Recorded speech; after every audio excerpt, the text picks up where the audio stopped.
Welcome back to Mad Hatter's Civil War history. Earlier on the channel, we talked about the Battle of Harpers Ferry.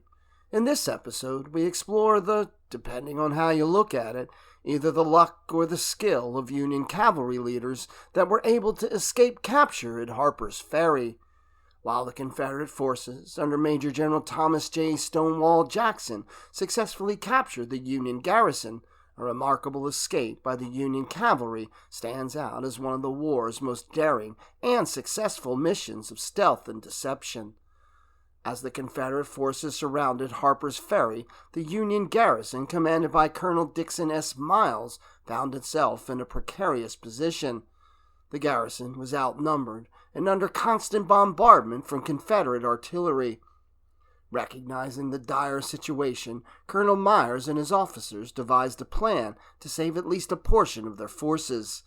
The Union cavalry, consisting of approximately 1,600 men from various regiments, was tasked with executing this daring escape.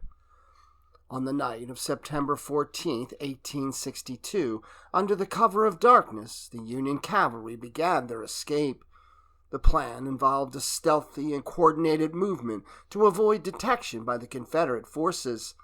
The cavalrymen quietly mounted their horses and moved out in small groups, taking advantage of the terrain and the darkness to conceal their movements. Their route took them along the Potomac River, where they hoped to evade the Confederate pickets and make their way to safety. The escape was not without its challenges. The Union cavalry had to navigate difficult terrain, including steep hills and dense forests, all while avoiding Confederate patrols. The element of surprise and the cover of night were crucial to their success. The cavalrymen displayed remarkable discipline and coordination, maintaining silence and moving swiftly to avoid detection. As they made their way along the Potomac River, the Union cavalry encountered several obstacles, including Confederate pickets and natural barriers. However, their determination and careful planning paid off. By the early hours of September 15th, most of the Union cavalry had successfully crossed the Potomac River and reached the safety of Union lines. Their escape was a testament to their bravery and resourcefulness. The successful escape of the Union cavalry from Harper's Ferry had significant implications for the Union forces. It allowed a portion of the garrison to avoid capture and continue to fight in subsequent battles. Additionally, it demonstrated the effectiveness of well-coordinated and daring maneuvers, even in the face of overwhelming odds. The escape also served as a morale booster for the Union forces, showcasing their ability to adapt and overcome challenging situations. Follow along as we track the movements of these brave cavalrymen in their attempt to fight another day.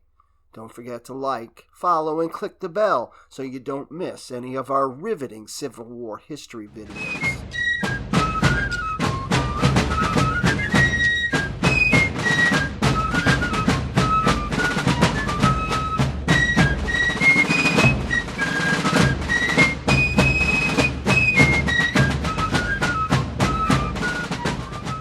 Through God's blessing, Harper's Ferry and its garrison are to be surrendered. Lieutenant General Thomas J. Stonewall Jackson wrote in his dispatch he sent to his commander, General Robert E. Lee, in the early morning hours of September 15, 1862. It was good news for Lee, who desperately needed Jackson's troops as soon as possible to augment his thin gray line posted on the hills behind Antietam Creek near Sharpsburg, Maryland. But Jackson added a troubling postscript to a similar dispatch he sent to Confederate cavalry commander Major General Jeb Stuart. It is said the 2 regiments escaped up the Potomac on the Maryland side last night from the ferry, Jackson wrote. Cannot your cavalry intercept them? Jackson's concern that he might not have bagged the entire Union garrison was the first indication that one of the Civil War's most successful missions of stealth and deception had taken place the night before. The escape of about 1,600 Union cavalry from Harper's Ferry is a story of daring, courage, and healthy dose of luck. Accounts written over the years, however, disagree on many details, making it a case study of how memory can transform and even reconstruct the historical record. Harper's Ferry, at the confluence of the Potomac and Shenandoah rivers, had been made famous when abolitionist John Brown captured the United States Arsenal there in 1859. The town had changed hands between Union and Confederate forces several times since the outbreak of the war. It was militarily indefensible unless the occupying force also held surrounding Bolivar, Loudoun, and Maryland Heights. Unfortunately for the 14,000-man Union garrison holding the town in September of 1862, those strategic positions are now in the hands of Stonewall Jackson's veteran troopers. Private W.H. Redmond of the 12th Illinois Cavalry related later, on the morning of the 13th, the enemy commenced to shell us out, and we were under a constant fire from their batteries all day.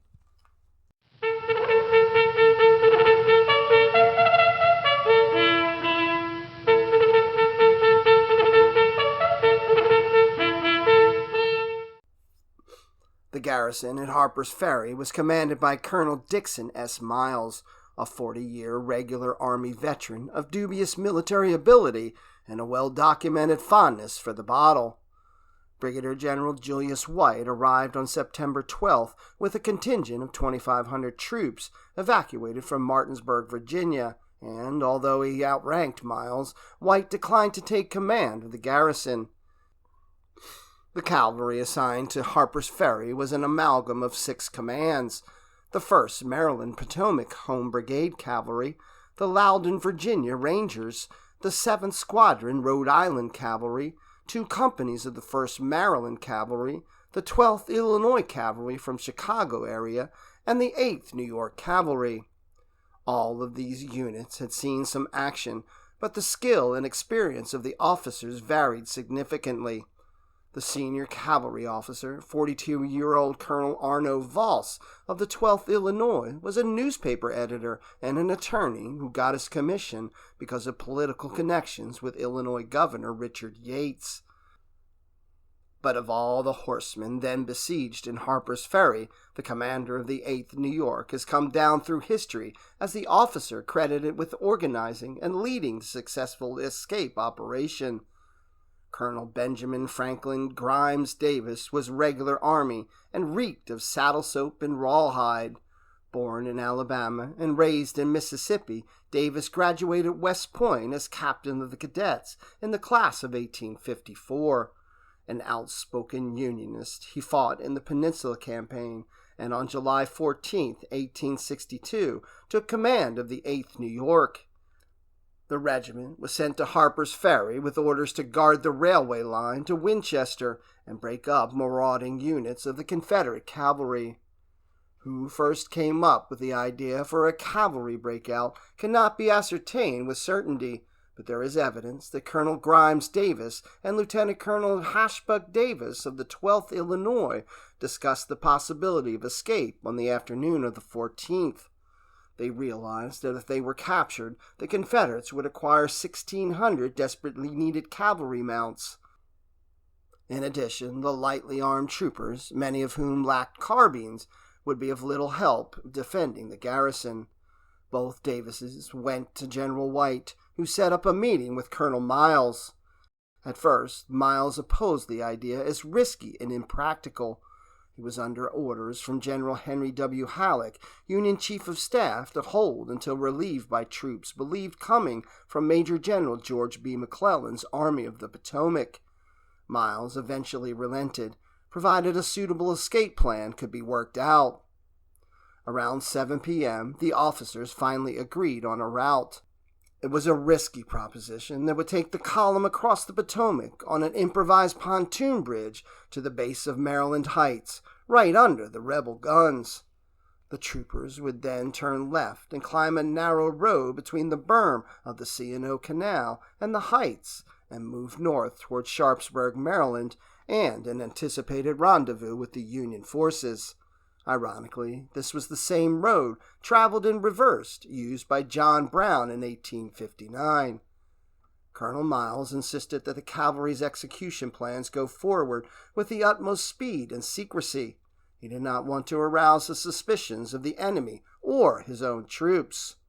Miles issued Special Order 120 specifying the cavalry force at this point, except detached orderlies, will make preparations to leave here at 8 o'clock tonight, without baggage wagons, ambulances, or led horses, crossing the Potomac over the Sharpsburg road. The senior officer, Colonel Voss, will assume command of the whole. Organizing a detachment of almost 1,600 cavalry silently and in the dark required strict discipline, obedience to orders, and total control by each man over his mount. On the pretext of taking their horses for water, the troopers walked their mounts unsaddled down to the seawall. There, after quietly saddling and mounting, the long blue line proceeded single file across the pontoon bridge, 860 feet of sod-covered oak planking. Major Augustus W. Corliss of the 7th Rhode Island assured his men that the next morning they would either be in Pennsylvania or in hell, or on the way to Richmond, probably a reference to Liberty Prison located there. Captain William Graffin, senior officer of the 1st Maryland Cavalry, commanded the rear guard and later testified that it was close to 10:30 p.m. before he moved out of the town. The riders turned left, formed up in column of twos, and galloped along the curving, narrow road for about a mile. Then the road veered north and proceeded up the Maryland Heights so steeply that Corporal Isaac Hasinger of the 7th Rhode Island later wrote that I had to grasp my horse's mane to keep from sliding off his saddle. An incident midway through the crossing almost spoiled the entire operation. There are conflicting accounts as to what exactly had happened. One version, penned by Reverend Abraham J. Warner, chaplain of the 12th Illinois and one of the men left behind, has Captain Richard Hayden of Company D arriving late and mistakenly leading his command to the right instead to the left after crossing the bridge. His troopers encountered some Confederate pickets at the small village of Sandy Hook. A volley of gunfire quickly turned the column in the right direction. But Captain W. Angelo Powell of the 125th New York Infantry, testifying in November of 1862 before a commission formed to investigate the surrender of Harper's Ferry, told a different story. He indicated that a group of 13 deserters from his regiment stole some horses and mingled among the cavalrymen waiting to cross the bridge. These men turned right instead of left and led parts of Companies A and C of the 12th Illinois toward Sandy Hook. Powell testified that the deserters fled back across the pontoon bridge after being fired upon and suffered one man killed and another wounded. In the confusion, about 200 riders from the 12th Illinois, 8th New York, and 1st Maryland were driven back into town and were among those captured the next day. Curiously, the incident seemed not to have raised Confederate suspicions about why Union horsemen were riding around on the Maryland side of the Potomac in the dead of night. The officers in command of Confederate units stationed at Sandy Hook made no report of encounters with Union cavalry, but the larger question remains: how could 1,600 Union horsemen ride unnoticed out of town besieged by veteran Confederate troops? In his report of the Maryland campaign, Jeb Stuart provided a possible explanation. Stuart claimed that he went to the headquarters of Major General Lafayette McLaws on September 13th and accompanied him to the Maryland Heights. I explained to him the location of the roads in that vicinity, Stuart wrote, familiar to myself from my connection with the John Brown raid. Stuart had been among the U.S. Army officers sent to capture Brown and reclaim the arsenal, and repeatedly urged the importance of his holding with infantry the road leading from the ferry by the Kennedy farm towards Sharpsburg. In his 1866 memoirs, Major Johann Augustus Henrik Heroes von Bork, a member of Stuart's staff, supported his commander and named General McLaws as the person responsible for allowing the cavalry breakout. A strong regiment of cavalry, he wrote, numbering about 1,100 men, had made good its escape the previous night by a road along the riverbank very little known, which McLaws, against Stuart's urgent advice, had neglected to picket. Not surprisingly, McLaws' report of the Maryland campaign makes no mention of the conversation with Stuart on Maryland Heights.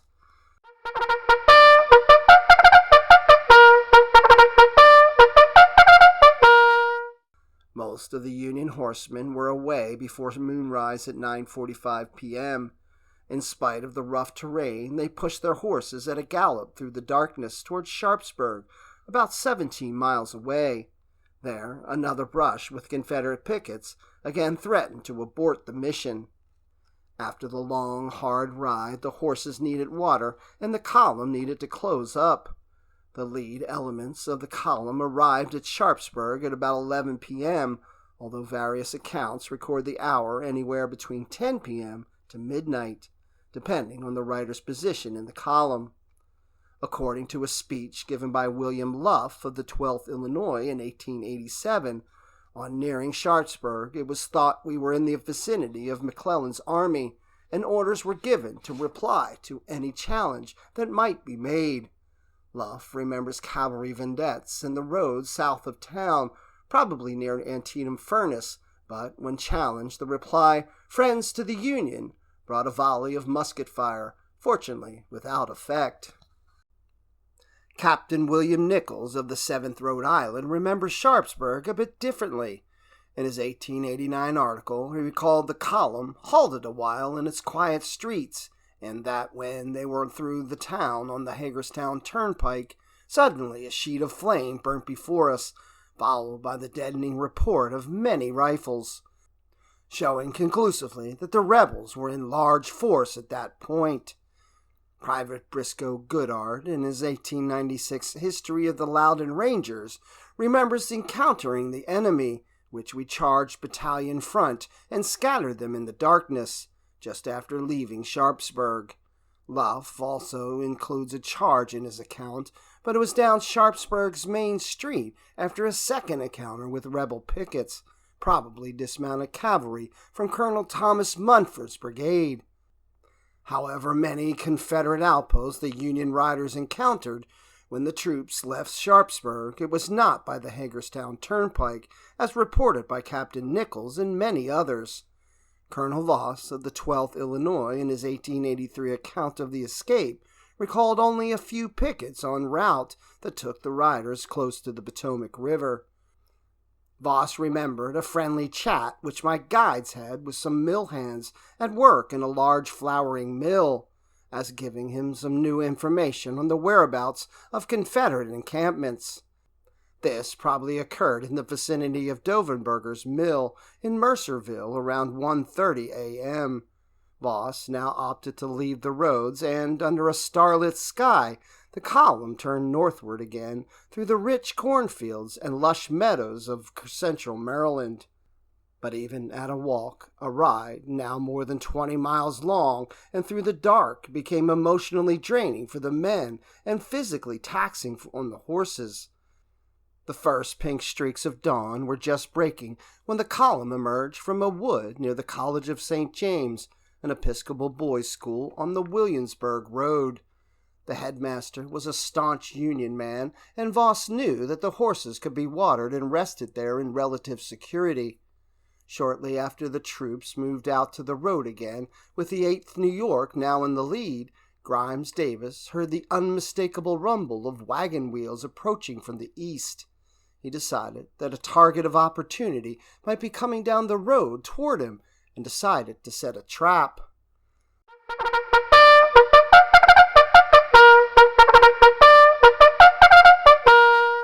There are many versions describing the ensuing capture of part of Major General James Longstreet's reserve ordnance train. The number of wagons reported captured varies from 40 to over 100, and the number of prisoners taken ranges from 50 to 500. Many writers also have erroneously located the interception as taking place on the Williamsport Turnpike. Nevertheless, by comparing information contained in various speeches and articles, it is possible to piece together a fairly accurate account of what happened at the intersection of the Williamsport Road and the Downsville Pike. Lieutenant Francis Dawson was the officer in charge of Longstreet's reserve ordnance train and its cavalry escort that faithful night. The escort rode at the rear of the wagon train because it was believed that this was the direction from which danger might approach. In his memoirs, Dawson recalled, "I was 40 or 50 yards ahead of the column when a voice from the roadside called out, 'Halt!' I quickly rode to the side of the road in the direction of the voice and found myself at the entrance of a narrow lane, and there down it were horses and men in a line that stretched out far beyond my vision." This was Dawson's first indication that something was amiss. Colonel Davis, his uniform obscured in the darkness and employing his deep Mississippi accent, had been halting the wagons as they came up to him and quietly ordering the unsuspecting teamsters to turn north into the Downsville Pike. With troopers from the 8th New York and 12th Illinois posted along the side of the road, each Confederate wagon soon had a blue horseman, pistol in hand, riding alongside it. When Dawson and his cavalry escort reached Davis at the intersection of the Williamsburg Turnpike and the rough country lane built by farmer John Van Leer to shorten the distance he had to travel to get his grain to Kemp's Mill on the Greencastle Pike, they were forced to surrender and dismount. "I was placed under guard on the roadside," Dawson wrote, "and as the train came up, they were halted, and the men who were with them were quietly captured." Colonel Davis then ordered Captain William Frisbee of Company D to take the captured train, numbering 97 wagons according to Lieutenant Luff, to the Greencastle Pike and run it through to that place at the rate of 8 miles an hour. Some of the wagons were sabotaged by their drivers and had to be burned on the spot. The number of wagons reported destroyed varied from 6 to 45. The road was wide and firm, and the column easily covered the 12 miles to the Pennsylvania hamlet. There, the residents were surprised to be awakened at about 8 a.m. by the rattle of cavalry sabers and the jangling of wagon traces. Nevertheless, they turned out enthusiastically and fed breakfast to the tired troopers whose 40-mile, 13-hour odyssey was finally at an end. But the competition for how prosperity would remember the daring escape and the source for much of the conflicting information that has bedeviled historians ever since was just beginning. The first telegram from Greencastle announcing the arrival of the cavalry column and the captured Confederate wagons was keyed by U.S. Military Telegraph Department operator William B. Wilson and addressed to Colonel Thomas Scott, an aide to Pennsylvania Governor Andrew Curtin. 1,600 of our cavalry are coming into town, it read. They cut their way through from the neighborhood of Harper's Ferry. Wilson sent a second telegram, probably for someone in the 8th New York, an hour later. It claimed the force of 1,300 strong consisted of the 12th Illinois under Colonel Boss and 8th New York Colonel Davis. This telegram made it seem that Colonel Davis was in charge of the operation, and it was the first to mention the capture of Longstreet's ordnance train. A third telegram was sent around the same time by Captain William Palmer in the area training new recruits for the 15th Pennsylvania Cavalry to Colonel John A. Wright, an aide to Governor Curtin in Chambersburg. The telegram was probably sent for Colonel Voss and put the number of captured wagons at 50. The fourth telegram, and the first to a military authority, went from Voss to Major General John Wool, commander of the Middle Military Department. It was clear that Colonel Voss was in command of the cavalry detachment and upped the number of captured wagons to 60 and added 675 prisoners. Wool forwarded this message to General Halleck in Washington. The newspaper articles appearing in the days following the breakout continued the steady stream of conflicting information, but the name of Grimes Davis increasingly became linked with the planning and successful completion of the mission. Davis's reputation was inflated by laudatory newspaper accounts, especially in the September 18th edition of the New York Times that reported all the cavalry, numbering 2,000 under the command of Colonel Davis, cut their way out Saturday evening, going by the road to Sharpsburg and capturing on its way Longstreet's train and more than 100 prisoners. Over the years, many historians, including the fabled Bruce Catton, would credit Grimes Davis with leading the Union cavalry escape from Harper's Ferry.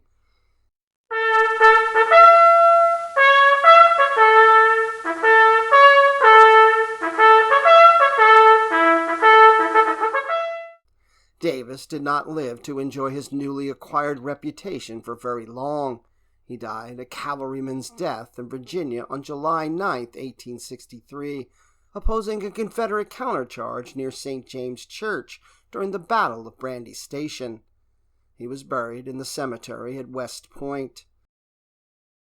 The fate of Colonel Arno Voss, the senior officer officially charged with commanding the cavalry detachment, was less heroic. He was relieved of command for incompetence in the field by Brigadier General John Buford in August of 1863. He returned to Chicago and practiced law until he died in 1888. The escape by Union cavalry from Harper's Ferry has always been overshadowed by the bloody Battle of Antietam, fought just 2 days later. No official report of the action was ever filed by any of the participants.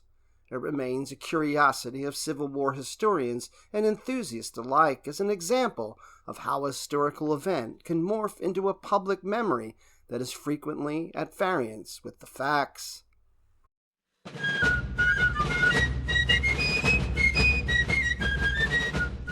Thanks for watching this episode of Mad Hatter's Civil War History. Like, follow, and click the bell for notifications to ensure you see all of the latest content. As always, let me know if there's any other important events of the American Civil War you would like me to address.